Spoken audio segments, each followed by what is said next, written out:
Anatin'ny lafim-baovao hafa eo amin'ny sehatra ara sosialy indrindra ary sahirana ireo mponina eny amin'ny fokontany 3G Hangar amin'izao fotoana izao noho ny olana eo amin'ny fahatapahan-drano any an-toerana. Nanomboka omaly hariva tokoa dia tsy nandeha ny paompy eny amin'izay faritra izay. Teny an-toerana moa nijery ny zava-misy Irotsy Rakotonirainy sy Mamy Rasamuely.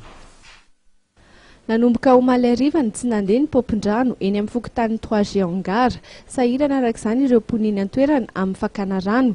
Araka ny fanazavan'ireo mponina dia resaka faktiora tsy voalohan'ny fikambanana amin'ny tatanàn-drano na tonga ny fahatapahana.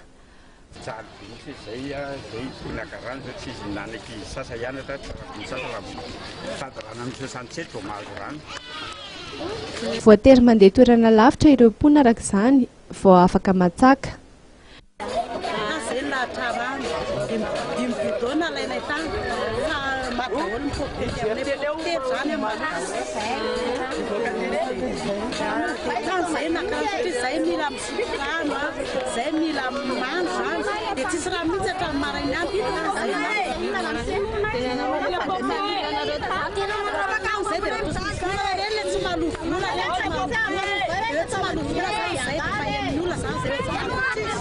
Mahatsiaro sahirana tokoa ireo mponina satria misy amin'izy ireo no mivelona amin'ny fampiasana an-drano.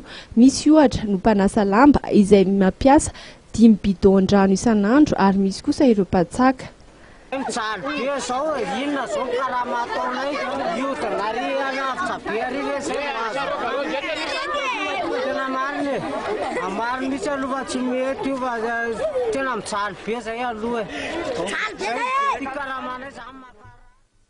Ny an-toerana moa ny filobotatana ny fikambanana amin'ny sahana ny paompin-drano saingy tsy naneho ny heviny ny tenany.